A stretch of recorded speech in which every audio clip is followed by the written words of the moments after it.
The Pentagon was recently embarrassed when the head of the U.S. Central Command was forced to admit a $500 billion plan to train 5,400 Syrian rebels to fight the Islamic State resulted in only about 4 or 5 combat-ready fighters. So where does this leave the United States' commitment in the war-torn region? And what new strategies might the administration consider? Joining me in studio is Aaron Cohen, national security expert and former member of the Israeli Special Forces. He's also the founder of IMS Security, and he works to train law enforcement and military in counterterrorism tactics. Good to have you back, Aaron. Good to see you, Larry. The administration has suggested that Russia might get stuck in a quagmire in Syria, drawing parallels to what happened to Russia in Afghanistan. And when I interviewed Mr. Putin some years back, he said America's making a mistake in Afghanistan like Russia made. You're going to get stuck in a quagmire. Is he going to get stuck? I think everybody's going to get stuck in a quagmire in the Middle East. The Middle East is like the place to go get stuck. The reason why is because there's so many shades of gray in the Middle East, Larry, that what happens is you tend to see splinter groups rising and falling just as quickly as you see us jump into those regions. And so Putin, while he's going in there strong and he's going in there heavy and he wants to really show his abilities to represent strength, which is, I think, something Putin's been very famous for, he's going to find himself in just as quickly in hot water as he did with Afghanistan. And they were there for so long. But the Russians weren't successful, which leads to my next point. You can't be successful against terrorism in the macro picture. The reason why is because the powers are always shifting and changing, and with every terror leader that you take out, there's going to be a new one growing in. So really it's more about long-term maintenance and doing whatever we can to keep Iran from getting a nuclear weapon, those types of things. Isn't the United States always in a perplexing position here? Yeah, the United States is always in a perplexing situation, and the U.S. has had this history of wanting to rebuild regimes from scratch. It doesn't work that way. Not everybody marches to the beat of our drum.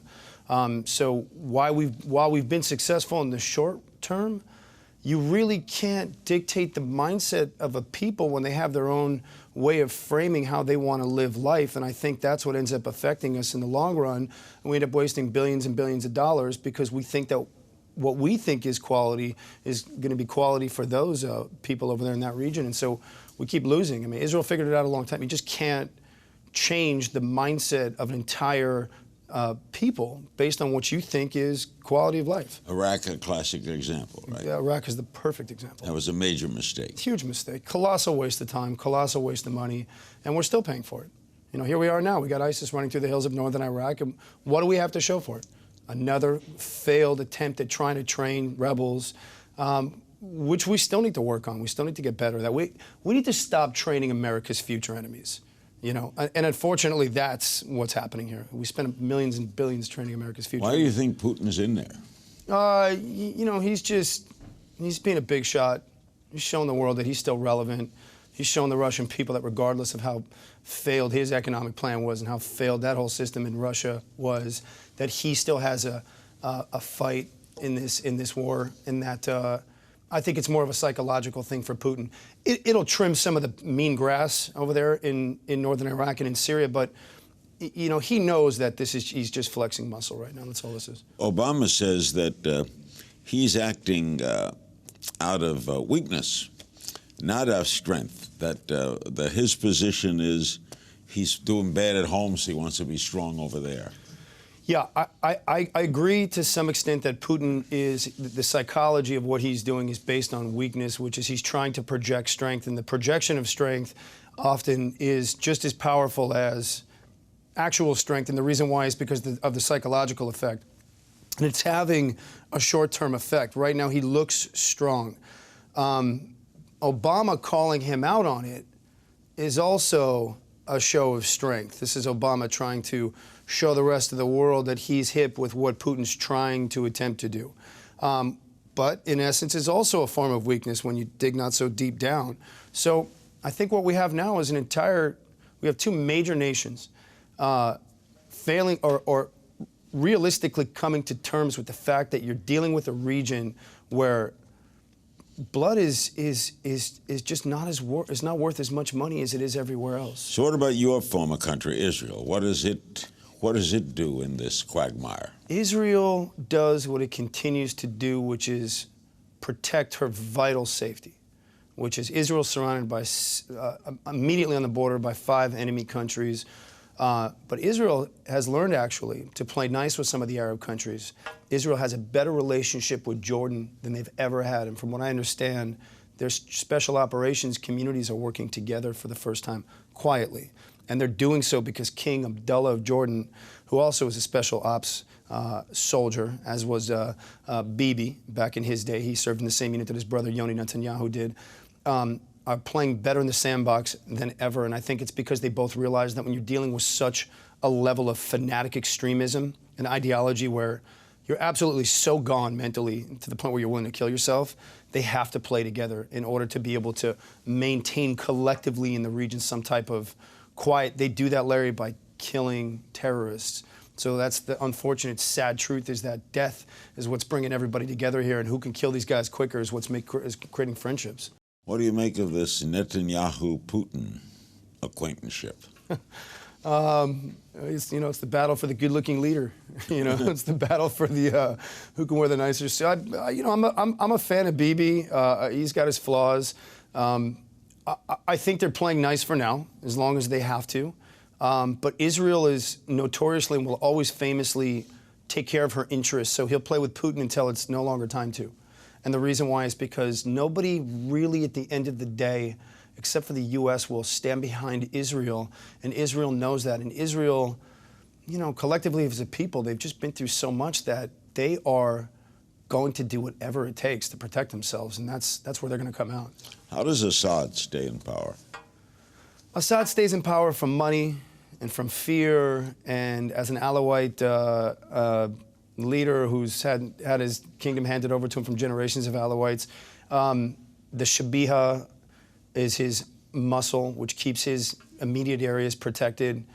He stays in power because he allows everybody else to cause such a mess in Syria and near the Turkish border that he's almost using that confusion to allow himself to hold on to what he still has.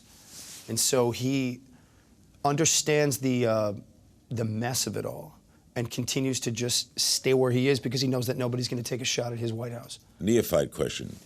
Why should America care about all this? The reason why America should care about all this, Larry, is because of Iran. Because if Iran gets a nuclear weapon, they will fire it. It's that simple. We're trying to stop that now with this pact. We're trying to stop that now, and I don't know if Obama is in it. He may be quietly trying to stop it, but on the surface he's saying one thing, and then behind closed doors it's another thing. People need to realize that what's spoken on television by our leaders isn't necessarily what's happening behind closed doors with third parties. Like what? What do you...